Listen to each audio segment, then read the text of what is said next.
Baltasar tó bá Irinwo Obinrin Lajosepo tí Fidio náà gba orí ayélujára kan lọ́dún tó kọjá yóò fi ẹ̀wọ̀n ọdún 22 Jura àti fẹ̀sùn sísowó ìlú báṣubàṣu nílẹ̀ Equatorial Guinea. Diogo Jota, gbajúmọ̀ agbábọ́ọ̀lù lọ́wọ́ iwájú fún ikọ̀ Liverpool, pàdánù ẹ̀mí rẹ̀ nínú ìjàmbá ọkọ̀. Ronaldo, ikọ̀ Liverpool bànújẹ́.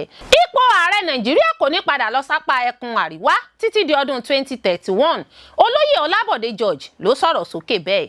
Ẹ gbà wá o, a ò lè sùn pẹ̀lú àlàáfíà mọ́ nítorí àwọn ọmọ onílẹ̀, àwọn olùgbé ìlú, àwọn onílé ní Alágbàká, Àkúrẹ́ ló ké gbàjarè síta bẹ́ẹ̀.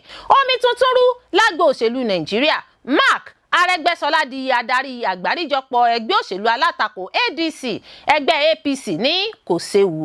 Ó mà ṣe o, ilé kan dawo-lulẹ lÉkòó, àwọn olùfarakásá di èrò ọgbà ilé ìwòsàn. Ẹ gbọ́ àwọn àtúpalẹ̀ ìròyìn náà lẹ́kùnrẹ́rẹ́. You are welcome to Drive TV. If you're new to this channel, consider subscribing so you won't miss out any of our latest video.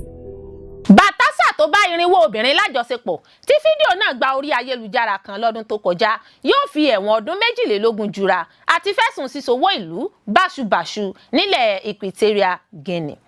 Olùdarí àgbà tẹ́lẹ̀ rí fàjọ tó ń tọpinpin gbógun ti ìwà ìbàjẹ́ sísowó ìlú báṣubàṣu National Financial Investigation Agency nílẹ̀ Equatorial Guinea yóò fi ẹ̀wọ̀n ọdún 22 Jura lẹ́yìn tó káwọ́ pọ̀nyìn rojọ́ níwájú ilé-ẹjọ́ Malabo fún ìgbẹ́jọ́ ìwà ìbàjẹ́. Ẹ̀kọ́ngà ló ti wà látìmọ́lé ọgbà ẹ̀wọ̀n Black Beach láti oṣù kẹsàn-án ọdún 2024 tó kọjá lọ lẹ́yìn ìwádìí ìfimúfínlẹ̀ lórí ìwà ìbàjẹ́ sísowó báṣubàṣu àti lórí irinwó fídíò ìbálòpọ̀ pẹ̀lú àwọn èèkàn obìnrin, ìyàwó àwọn jàǹkànjàǹkàn nílẹ̀ náà tó kó pọ̀pá rẹ̀ lu sákàrà wọn, èyí tí wọ́n ṣàwárí lọ́fíìsì àti ilégbèé rẹ̀. Baltasar ló ń kojú ẹ̀sùn sísowó ìlú báṣubàṣu pẹ̀lú ọ̀pọ̀ àwọn àgbà òṣìṣẹ́ tẹ́lẹ̀ rí. Lákòókò ìgbẹ́jọ́ náà nílé ẹjọ́ lọ́jọ́ Ajé Monday, àwọn agbẹjọ́rò ṣàpèjúwe àwọn ẹ̀rí náà gẹ́gẹ́ bí àjọ níná owó sápò ara ẹni. Àjọ náà ló jẹ́ dídarí lábẹ́ Ẹ̀kọ́ngà lásìkò sáà rẹ̀ gẹ́gẹ́ bí olórí olùdarí àgbà lẹ́ka àdójútòfò Directorate General of Insurance and Reinsurance látọdún 2015 sí ọdún 2020. Gẹ́gẹ́ bí ìkànnì ìròyìn Le Bled Palais ṣe gbé jáde síta, agbẹjọ́rò àpapọ̀ lórílẹ̀-èdè ọ̀hún ti pè fún ìjìyà tó le tó sì dúró re. Ó ní Baltasar yóò lo ọdún 8 lọ́gbà ẹ̀wọ̀n fún sísowó ìlú báṣubàṣu, ọdún 4 àti oṣù 5 fún níná owó ìlú sápò ara rẹ̀, kíkówó ìlú jẹ lọ́nà àìbófinmu àti ọdún 6 àti ọjọ́ kan fún lílo agbára nílòkulò láfikún sí àwọn ìlànà à ń tẹ̀lé òfin ọgbà ẹ̀wọ̀n. Yàtọ̀ sí àwọn ẹ̀sùn tí wọ́n fi kàn ọ̀hún, wọ́n ní yóò tún san fáìní ó lé ní 500 mílíọ̀nù $910 million tí iye rẹ̀ ń lọ bí ó lé ní mílíọ̀nù kan àbọ̀ dọ́là. Yóò tún jẹ́ fífòfindè láti má ṣe di ipò ọ́fíìsì ìjọba kankan mú lákòókò tó ń kojú ìdájọ́ náà. Diogo Jota, gbajúmọ̀ agbábọ́ọ̀lù lọ́wọ́ iwájú fún ikọ̀ Liverpool, pàdánù ẹ̀mí rẹ̀ nínú ìjàmbá ọkọ̀. Ronaldo, ikọ̀ Liverpool bànújẹ́. Gbajúmọ̀ agbábọ́ọ̀lù ọmọ orílẹ̀-èdè Portugal tó tún gbá bọ́ọ̀lù jẹun ní ikọ̀ agbábọ́ọ̀lù Liverpool, Diogo Jota ti dágbére fáyé. Diogo Jota jáde láyé nínú ìṣẹ̀lẹ̀ ìjàmbá ọkọ̀ kan tó wáyé nílùú Zamora lórílẹ̀-èdè Spain, gẹ́gẹ́ bí Guardia Civil ṣe fi ìdí rẹ̀ múlẹ̀ fún àwọn akọ̀ròyìn.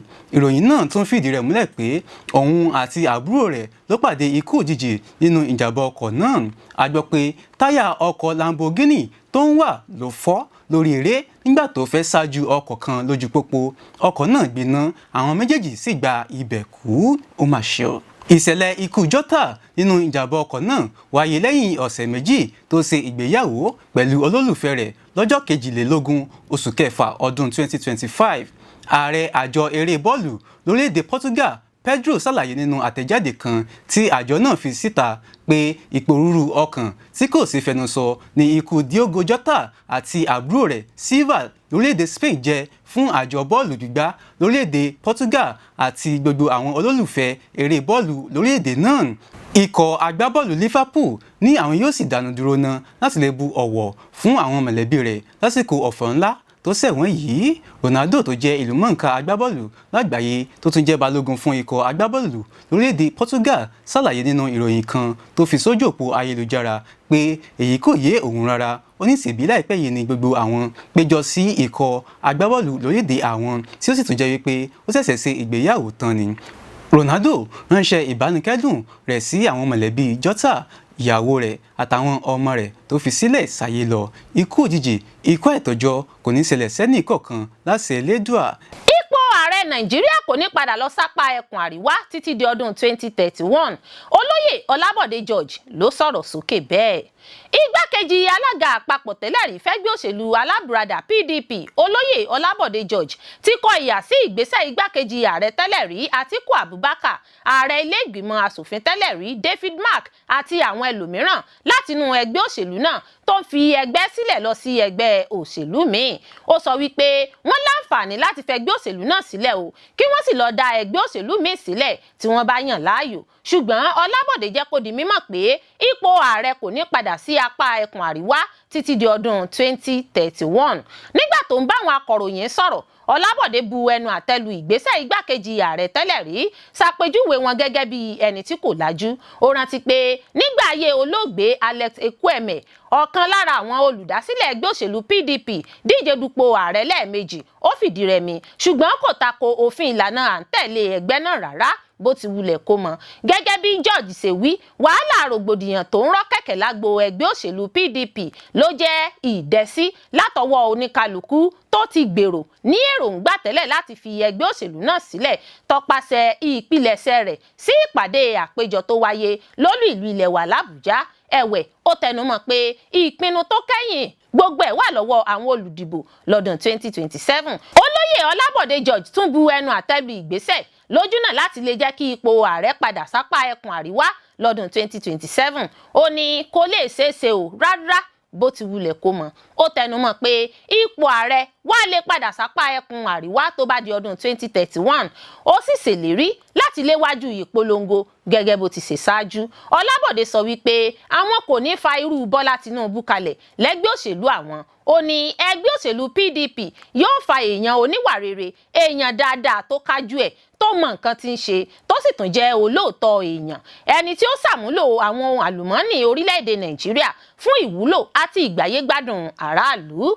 George parí ọ̀rọ̀ rẹ̀ pé wọ́n ba ẹgbẹ́ jẹ́ tán, dípò kí wọ́n dúró láti ṣàtúnṣe rẹ̀, wọ́n fẹsẹ̀ fẹ́. Ó ní àwọn ò dúró, àwọn ó sì ṣàtúnṣe ògiri tó lànú lẹ̀, àwọn yóò tún ẹgbẹ́ náà ṣe, àwọn yóò tún un mọ gẹ́gẹ́ bí Nehemiah ṣe ṣe nínú Bíbélì. Ẹ gbà wá o, a ò lè sùn pẹ̀lú àlàáfíà mọ́ nítorí àwọn ọmọ onílẹ̀, àwọn olùgbé ìlú, àwọn onílé ní Alágbàká Àkúrẹ́ ló ké gbàjarè síta bẹ́ẹ̀.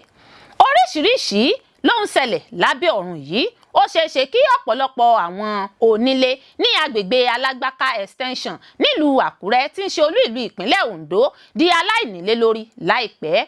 Èyí wáyé bí ẹbí Olókunjùwọ̀n àti Umelu ṣe kéde lọ́jọ́ Àìkú tó kọjá pé àwọn ni wọ́n ní àwọn ilé agbègbè náà ní ìbámu pẹ̀lú ìdájọ́ ilé ẹjọ́ tó ga jùlọ lórílẹ̀‐èdè yìí.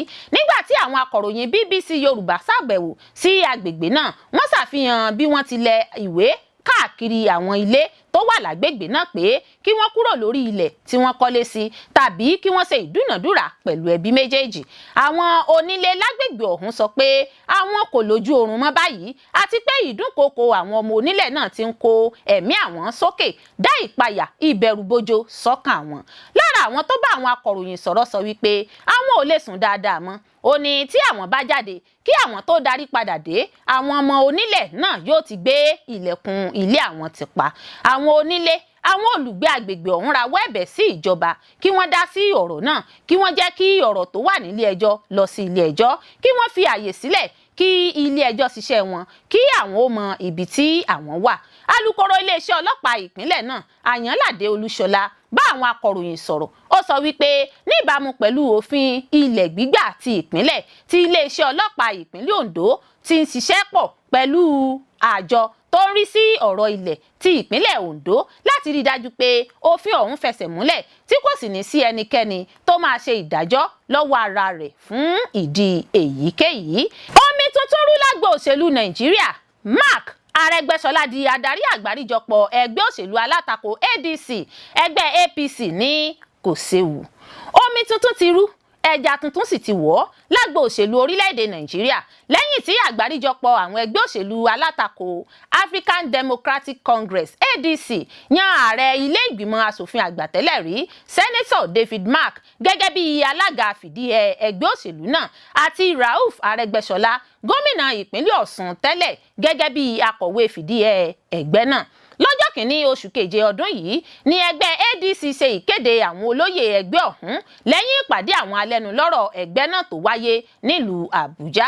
Akọ̀wé ìròyìn ẹgbẹ́ òṣèlú PDP tẹ́lẹ̀ tó tún jẹ́ olùdámọ̀ràn fún Senator Mark tẹ́lẹ̀ rí Kọ́lá Olórógbòǹdìyàn ló fọ̀rọ̀ náà léde lójú òpó ayélujára Twitter rẹ̀. Ó ṣàlàyé lójú òpó ayélujára Twitter rẹ̀ pé ẹgbẹ́ òṣèlú ADC ti di ẹgbẹ́ òṣèlú àgbáríjọpọ̀ àwọn olóṣèlú.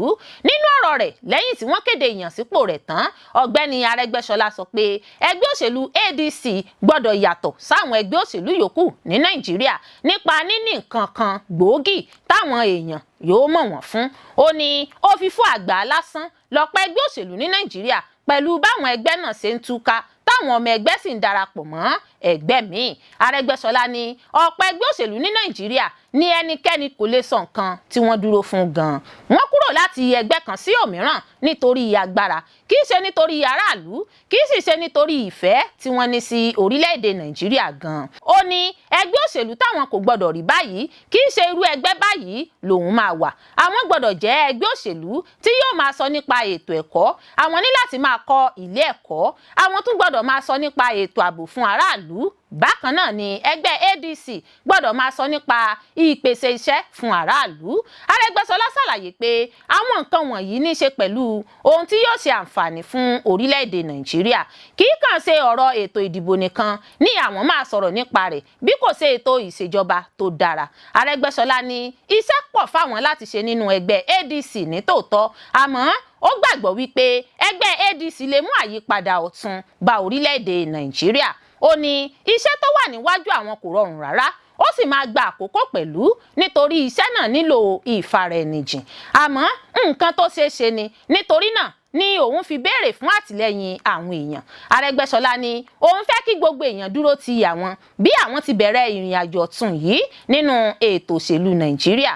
Àwọn fẹ́ lu ẹgbẹ́ òṣèlú ADC láti dá ètò òṣèlú padà síbi tó yẹ kó wà ní Nàìjíríà. Onírúurú olóṣèlú láti inú àwọn ẹgbẹ́ alátakò ló kóra jọpọ̀ láti dá ẹgbẹ́ òṣèlú ADC sílẹ̀ láti lè kojú ẹgbẹ́ òṣèlú APC tó jẹ́ ẹgbẹ́ ààrẹ Bọ́lá Tinubu nínú ètò ìdìbò gbogbogbò ọdún 2027. Lára àwọn abẹnugan tó ń pè fún àjọṣepọ̀ àwọn ẹgbẹ́ òṣèlú alátakò ní igbákejì ààrẹ Nàìjíríà tẹ́lẹ̀ Atiku Abubakar, olùdíje ààrẹ fẹ́gbẹ́ òṣèlú LP nínú ìbò ààrẹ ọdún 2023 Peter Obi, gómìnà ìpínlẹ̀ Kaduna tẹ́lẹ̀ rí Nasir El-Rufai àti mínísítà ìgbòkègbodò ọkọ̀ tẹ́lẹ̀ rí ní Nàìjíríà Rotimi Amechi. Lóṣù karùn-ún tó kọjá làwọn adarí ẹgbẹ́ òṣèlú alátakò ní Nàìjíríà pinnu láti lo ẹgbẹ́ òṣèlú ADC láti kojú APC nínú ètò ìdìbò ọdún 2027. Nígbà tó ń sọ̀rọ̀ lọ́sẹ̀ tó kọjá, Ralph Nwosu tó dá ẹgbẹ́ náà sílẹ̀ sọ pé ó ní ìdí táwọn fi yan Senator David Mark gẹ́gẹ́ bí alága ẹgbẹ́ náà. Ó mà ṣe o, ilé kan dáwó lulẹ̀ lẹ́kọ̀ọ́, àwọn olùfarakásá dèrò ọgbà ilé ìwòsàn. A ò mà ní ṣe kòǹgẹ́ láburú, ọ̀pọ̀ èèyàn ló dèrò ọgbà ilé ìwòsàn lẹ́yìn tí ilé kan dáwó lulẹ̀ lóru mọ́jú lójú ọ̀nà Adéníjì ní ìsàlẹ̀ Èkó ní Lagos Island. Ìṣẹ̀lẹ̀ náà ló wáyé lówùúrọ̀ Ọjọ́bọ̀ Tọ́sídẹ̀ẹ́, èyí tó pè fún ìdásí pàjáwìrì láti ẹ̀ka àjọ LASTMA, iléeṣẹ́ ọlọ́pàá àti àwọn àjọ adóòlà ẹ̀mí yòókù. Gẹ́gẹ́ bí ìròyìn tí àjọ LASTMA gbé sójú òpó ayélujára rẹ̀, àwọn olùfarakásá náà tó wá sí páńpẹ́ ilé tó dáwó lulẹ̀ ọ̀hún ni wọ́n ṣe bẹ́ẹ̀ dóòlà ẹ̀mí wọn tí wọ́n sì gbé wọn dìgbàdìgbà lọ ọgbà ilé ìwòsàn fún ìtọ́jú. Àmọ́ ṣá, a ò lè fìdí iye àwọn olùfarakásá náà múlẹ̀ ní pàtó. Ìròyìn fi yé wa pé àwọn òṣìṣẹ́ adóòlẹ̀mí wà ní agbègbè náà nígbà tí iṣẹ́ ìdóòlẹ̀mí sì ń tẹ̀síwájú lójúnà láti lè jẹ́ kí lílọ bíbọ̀ rọrùn lójú pópó lágbègbè náà. Àwọn àjọ LASTMA ló ṣe bẹ́ẹ̀ darí lílọ bíbọ̀ àwọn èèyàn láti ṣàmúlò ojú ọ̀nà míì lọ sí ibikíbi tó ní kálukú ń lọ. Gẹ́gẹ́ bí ìròyìn tó tẹ̀ wá lọ́wọ́, ohun tó ṣokùnfà ilé tó dáwó lulẹ̀ ọ̀hún ni kò tíì hàn dé sí ẹnikẹ́ni. Ẹ ṣé púpọ̀ fún gbígbọ́ àti wíwò tí ẹ̀ ń wò wá.